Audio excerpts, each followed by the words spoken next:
All right, so in this video, we're going to go into a bit more in depth with the reversion to the mean concept.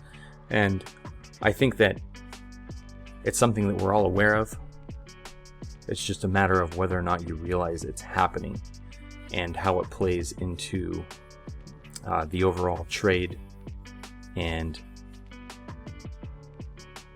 how well things are trending in the direction or against the trend, right? So this was a huge step and leap forward in my trading whenever I became more aware of the concept and its tendencies and how it affects our trading, right? So just to begin real quick, so when we're setting up our trade for the day, for the week, whatever our time frame is, we want to know who's in charge, right? We have a general overall trend. And so that's the trend, or that's the direction that we generally want to trade with, right? It's the easiest money. It's where the funds are flowing. But that doesn't mean that there's not going to be times where price moves against the trend, right? So that is, in essence, that is the definition of a reversion to the mean type move, is that it's an excursion away from or against the trend, right? So the better that we can identify when that's happening, anticipate how long it might last, and then set up a trigger or an entry to get in when things start moving back in line with the trend and we think that the reversion, that reversion move is over, is ultimately going to allow us to increase our profitability on the trade overall and limit risk, right? Because we're not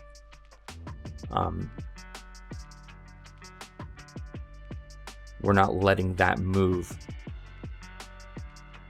unbeknownst to us, essentially hurt us, right? So let's just take a quick look at this. And so what we've got is we've just got a chart, right, with some candles, right? So this is the NASDAQ. Market's in a bear market right now as the time of this recording. And so what we're going to look at is just, again, some examples of what that looks like. So we're in a downtrend.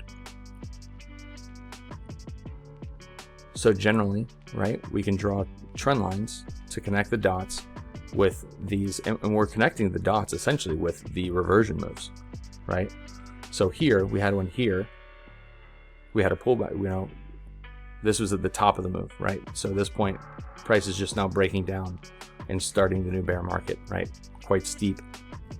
So price isn't going to stay in that trend to that degree, right? So we've talked about trend lines and the 45-degree trend line. That usually is a bit more stable as the trend lasts longer, because there's the moves aren't so extreme, right? Because buying and selling pressure outside of equilibrium can only stay, excessive for so long, right? So what we see is, especially after this new downtrend line is created here, right? Because we can't create a new downtrend line or a new trend line until a new low or high has been made. So this is created at this point here. So now we anticipate that when price has an excursion against the trend on this move to the downside, that it's going to come up on one of the first targets, or one of our first targets, or areas that we can target would be the trend line itself, right? So that's exactly what we see here. So we see price come down, moves away from the trend line, right? As price accelerates to the downside, because that's what's going to happen during a downtrend. And then once price gains traction and moves back to the upside, again, we're expecting price, once momentum reverses to the upside, that's where that's one of our areas that we can target to where we can expect some sort of reaction, right? So then at that point, it becomes a matter of just watching things and identifying things and say, okay, well, what are we going to do about that, right? But I wanted to just give some examples here, right? Keep things basic, right? Price broke through this trend line here, right? So at this point you say, okay, this downtrend is now essentially over or stalled, right? We know that the overall trend is down, but price is ripping through. At this point, it's breaking downtrend lines and it's ripping through its resistance levels, right? So this shows that the bulls are taking over control of the market at that point, right? But again, so price works its way up higher, breaks down lower, and then here, once price breaks down lower again, we're able to draw this trend line here. And so what do we see? Price moves away from the trend line and reverts back to the trend line itself, right? And it does that a couple of times before some poor lows are made and price breaks up through. Okay, so now that we have and we understand the idea of mean reversion, and we've talked about there's essentially two things that cause that, right? We have, depending on how steep the movement is away from the trend line, is going to essentially tell us how nasty that move back can potentially be, right? Just like here, this move vertically down here is going to get a move vertically higher in response to that, right? So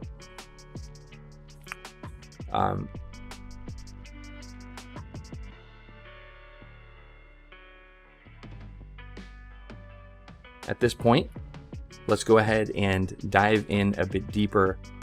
So these are daily bars, right? So we can drop down and we can take a look at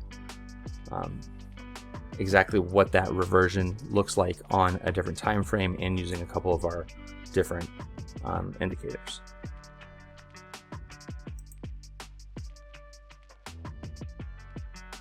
Okay, so just for reference, where are we at? Daily. Okay, so just for reference, this is what we're looking at here. Is we're looking at this trend line here, where price was created a new trend line here. We've pulled back, or we were pulling back to this trend line here. So we were targeting this, and so now we're looking for price to interact with that level and then make a decision there. And also, we talked about triggers, right?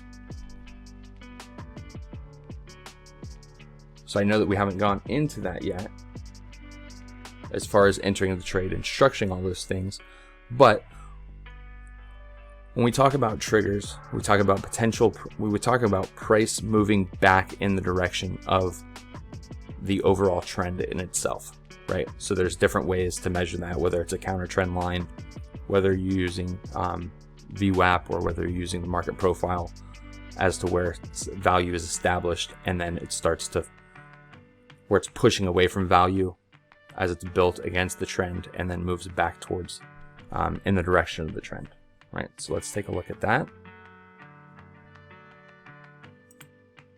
Okay, so here we see this move here, right? So we're checking out this move that's moving higher here and moving up into that downtrend line, right? Which is essentially the focal point of our trade, right? We want to get, at this point, the trend is down, so we want to stick with the downtrend.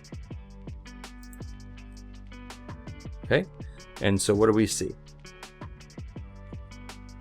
We see that price, the trend line, the downtrend line was going to be up here in the 12,000, between 150 and the 200 area, right? And so price comes back up into that area. Okay, and to be expected, price begins to struggle at this point, and then it reverses and it falls off.